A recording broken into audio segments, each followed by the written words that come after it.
যদি গ্রামে কেউ একবার একজন হজ করতে পেরেছে তার নাম হাজী সাহেব।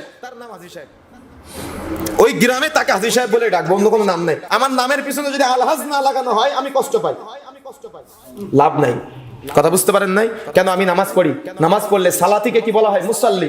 আমার নামের আগে আল মুসাল্লি লাগানোর প্রয়োজন ছিল না? সালাত আদায় করা যেমন ইবাদত, সিয়াম পালন করা ইবাদত, হজ করা ইবাদত, এই যে স্তম্ভগুলোর মধ্যে না, জানেন তো, সবাই তো জানেন। তো আমার নামের আগে তো আল মুসাল্লি লাগানোর প্রয়োজন ছিল, আমি তো কষ্ট পাই না, আপনি তো কষ্ট পান না, তো হজ করে আসার পরে কেন আল হজ লাগাতে হবে? আর এগুলো লাগালে আমরা তৃপ্তি পাই যে আমি হজ করে এসেছি, মানুষ জানবে। আর এগুলো আসলে আমাদের গ্রাম অঞ্চলে, বিশেষ করে আমাদের সাতক্ষীরাতে এটা আছে, আপনাদের দিকে কি অবস্থা আমি জানি না। যদি গ্রামে কেউ একবার একজন হজ করতে পেরেছে তার নাম হাজী সাহেব।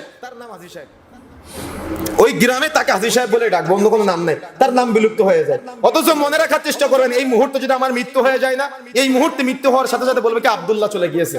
ভাই আমার দেহ তো আছে, আমার দেহ তো